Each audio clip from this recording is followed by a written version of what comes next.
sir. Dances with Wolves, Jim Wilson and Kevin Costner producers. Dances with Wolves broke new ground in 1990 by Native American culture and characters on the big screen. The epic Western film, directed by and starring Kevin Costner, focused on a white soldier who forms an Lakota Sioux tribe. It captivated audiences worldwide with its grand scale, moving story, and respectful depiction of indigenous peoples, shattered and earning 7 Academy Awards.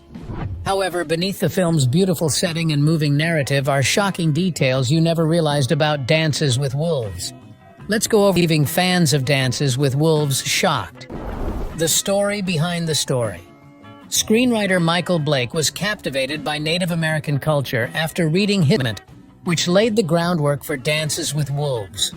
He saw cinematic possibilities in telling a narrative from the Native American perspective and wrote a script for a Western picture about. However, Blake remained an ambitious writer with no Hollywood contacts. In 1983, he had a significant break when Kevin Costner, featured in his first produced picture script, Stacy's Nights. Although the film did not become famous, it did foster a bond between Blake and the guy who later brought Dan Green. When Blake approached his friend Kevin about the Western concept a few years later, Costner recognized Blake's skill and pushed him to turn it into a novel. Blake took Costner's advice and worked on the manuscript tirelessly over the next year. By 1986, he had completed the novel Dances with Wolves, repeatedly rejected by publishers. Most people saw little appeal in a Western once the genre had fallen out of favor. Only after receiving over 30 requests, the publishing business decided to release it. With the novel out in the world, Kevin Costner immediately wanted to adapt it into a picture that could capture Blake's epic vision. He rapidly discovered that most Hollywood studios had as little faith in a Western's box office success as the publishers did. Costner was turned down by studio after the film's length and a general lack of interest in Westerns following failures like Heaven's Gate. Costner refused to compromise the length or scope of the plot, so he secured overseas financiers for pre-production. He later signed a distribution agreement with Orion Pictures as well. However, the budget significantly exceeded expectations to spend many $millions out of his own pocket to finish production. In an odd twist, despite his early belief in Blake's novel and strong support for its adaptation, Costner himself. He first pitched the script to many top directors of the period, hoping that one of them would share his vision. Unfortunately, they all tried to persuade him to make modificating the opening Civil War montage or switching the white love interest to Native American. Unwilling to compromise what he viewed as essential story aspects, Costner took the himself, despite having never done it before. He believed that only he could bring the story to life on television, based on the visuals he had in his head. The encryption between Costner and Blake heightened the turmoil behind the scenes. After years of working together, they became good friends, but hostility grew between them due to Blake's irritated many in Hollywood. According to Costner, he assisted Blake in securing multiple meetings early on, only for Blake to blow them off with his fury and conflict. Their friendship became notably strained while working on Dances with Wolves together. According to Costner, Blake stayed at his house for months despite overstaying and kept pressing Costner to read the screenplay he was working on. Even as the script reached completion, Costner refused to read it because he still disliked Blake's actions. When the two nearly came to blows during a heated disagreement, prompting Costner to remove his friend from his home. Blake was penniless and ended up washing dishes in a Chinese restaurant's meat. Nonetheless, he continued to phone Costner on a regular basis, asking for assistance as well as permission to read the screenplay. Costner declined each time Blake money to help him get by. The problem lingered for months before Costner ultimately consented to read Blake's work. Costner, who had likely assumed nothing fresh, was taken aback by how terrific it was. He said it was the clearest vision for a picture he'd ever read. Putting aside their prior disagreements, Costner production on Dances with Wolves, as the two restored their friendship, the controversial representation of the characters. While Dances with Wolves contains some fictional elements, the key characters are inspired by or based on real historical figures, providing compelling backstories. Lieutenant Dunbar, played by Kevin Costner, is John Dunbar, who lived during the Civil War period in which the film is set. Born to missionary parents, this Dunbar grew up among the Pawnee tribe and eventually taught their language. His publications provided essential documentation of Pawnee's history and culture.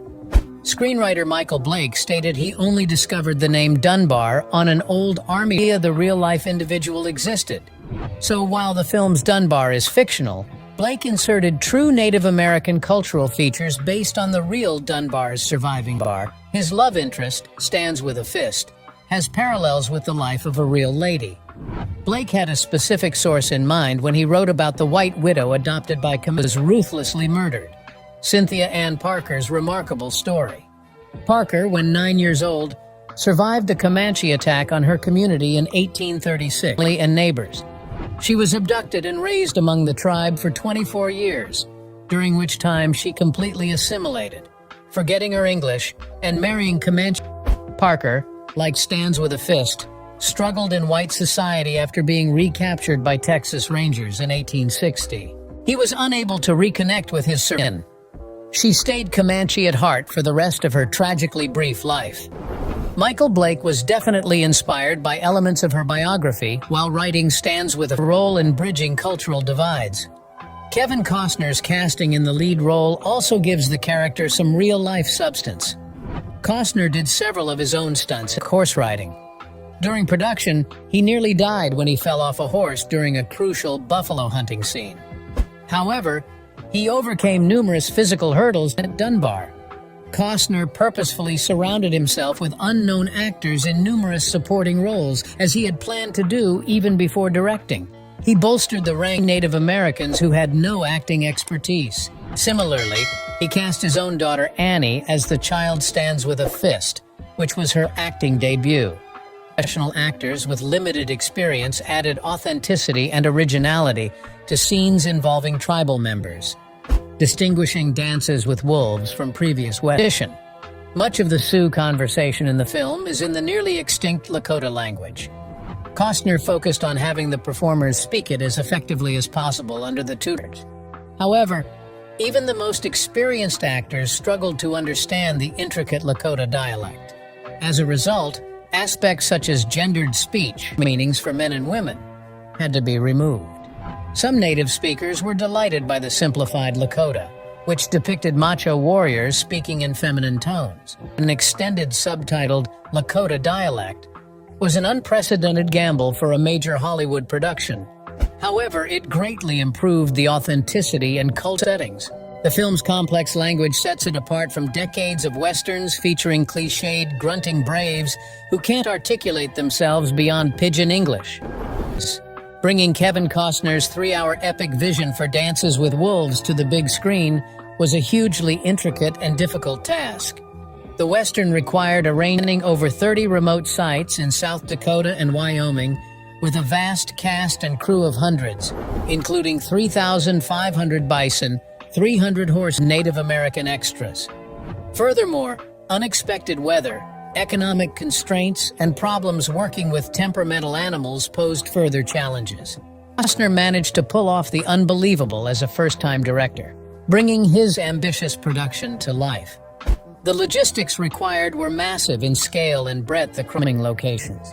The elaborate filming script entailed acquiring thousands of buffalo and horses, as well as transporting and housing hundreds of cast and crew people in each production schedule lasted nearly half a year, subjecting everyone engaged to the extremes of South Dakota's unpredictable weather.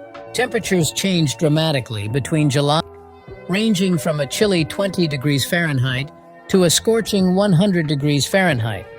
The chilly weather made filming difficult for the crew and equipment, risk of dehydration, sunburn, and tiredness for those working outside. Managing these complex elements would have been difficult for any director, particularly a first.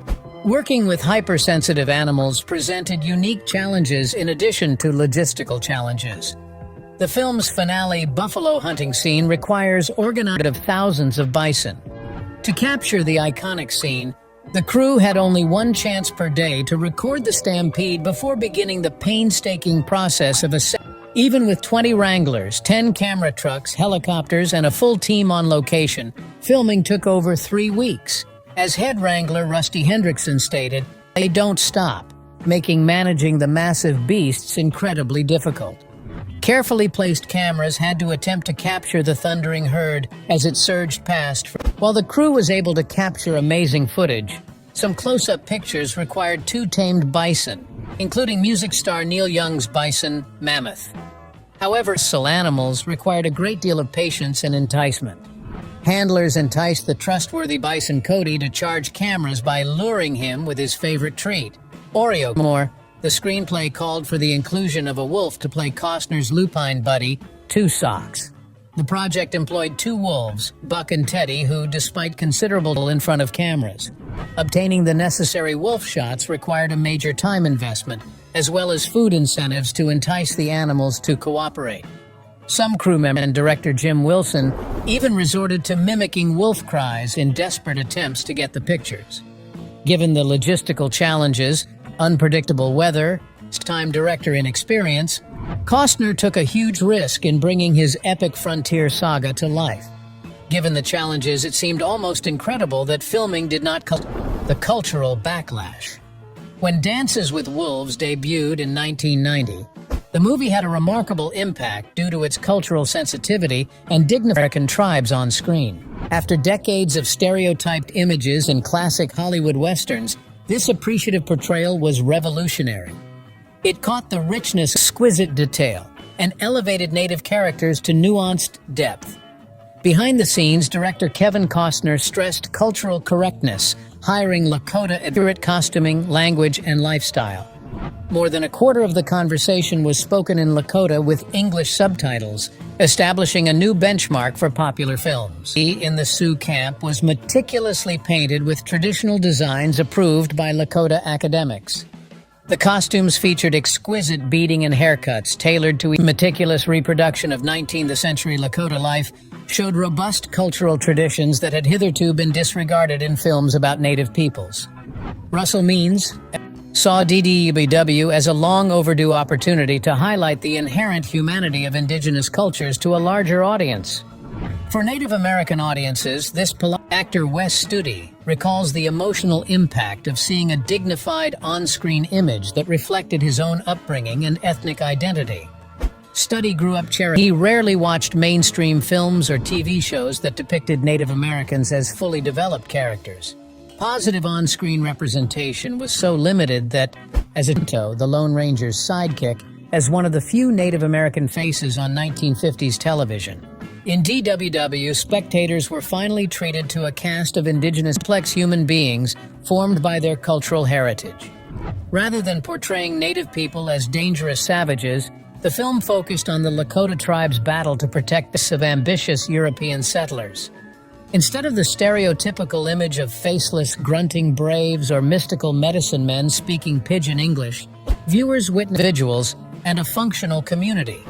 It portrayed the catastrophic intergenerational consequences of the violence, displacement, and cultural loss they faced. To its cultural significance, DWW changed the landscape of opportunities for Native American actors in Hollywood. At the time of its publication, screen was extremely limited.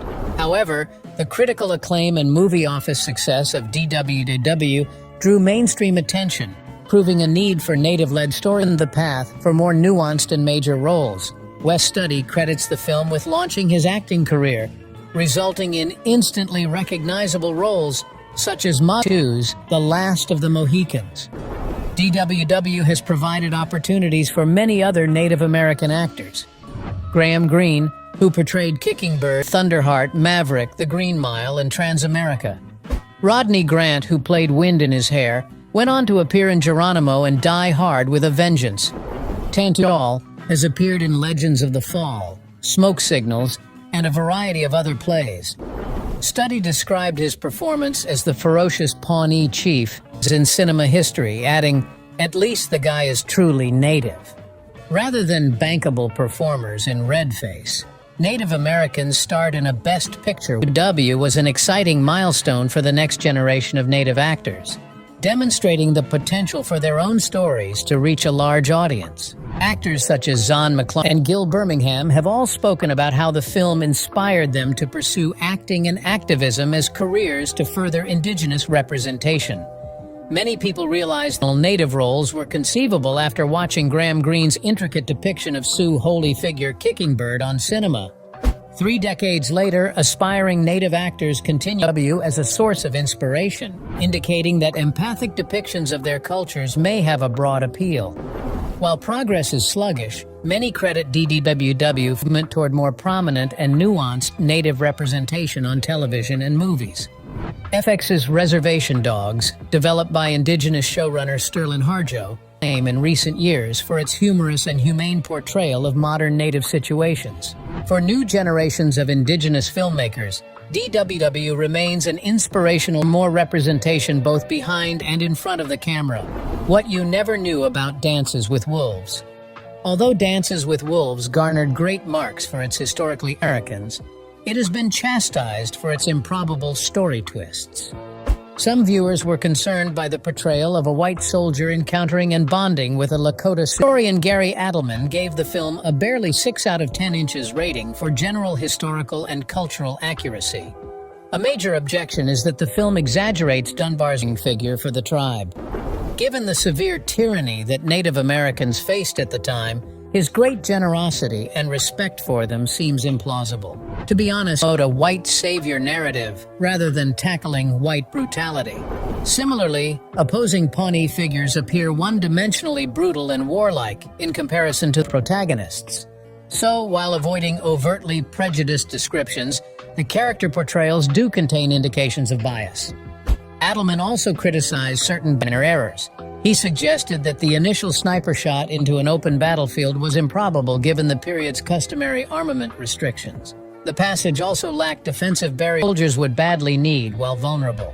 Adelman highlighted that anesthetic was commonly used during the surgery to amputate Dunbar's wounded limb, as opposed to the horror and field procedure presented.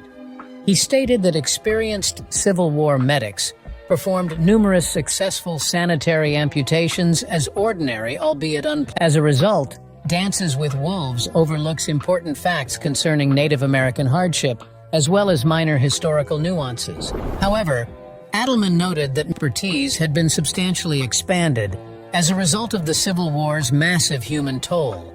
The film's weaknesses may be misconstrued, but its spirit Dances with Wolves, while simplistic and not entirely true, touched audiences by portraying Native Americans as admirable protagonists, something few other films did. He was considerably harsher. A spirit of optimism battled to emerge even as healers and helpers from all sides sought light.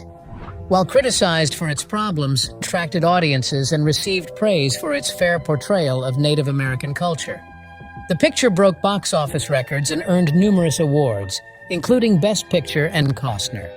Aside from its cultural influence, the great Western production spawned other fascinating anecdotes. Despite initial reservations about a white leader, accepted Costner as an honorary member, pinning an eagle feather in his hair during a ceremony. They loved how the video focused on their daily lives rather than preconceptions. They eventually lost goodwill by purchasing the sacred Black Hills area for a resort, which was abandoned due to opposition. Meanwhile, Michael Blake wrote a sequel novel, The Saga of Defending the Tribe, which could inspire a miniseries. The Holy Road has received appreciation for addressing subjects such as westward expansion without rumors of converting the sequel into a miniseries continue to circulate. Behind the film's global success, Orion Pictures creatively designed various trailers and women, emphasizing either romance or action. This technique paid off with broad popularity, as Dances with Wolves grossed $424.2 million, highest-grossing Western of all time. For the past 25 years, no other Western has surpassed it. Interestingly, it never led the weekly box office month existence. Dances with Wolves, which was originally almost 3 hours long, had an extended cut that ran nearly 4 hours, making it one of the few to approach Gone with the Wind and Lawrence of Arabia's lengths. Even the theatrical version ran longer than The Lord of the Rings. Beyond colossal size, John Back wowed spectators. Pope John Paul II allegedly enjoyed the main John Dunbar theme, by the famed Bond composer. While many expected Martin a directing award for Goodfellas, Costner's debut triumph sparked controversy regarding actors migrating behind the camera. Scorsese eventually won. Regardless, Costner did well financially, pocketing $40 million in profits. His passion endeavor was a success because of his determination,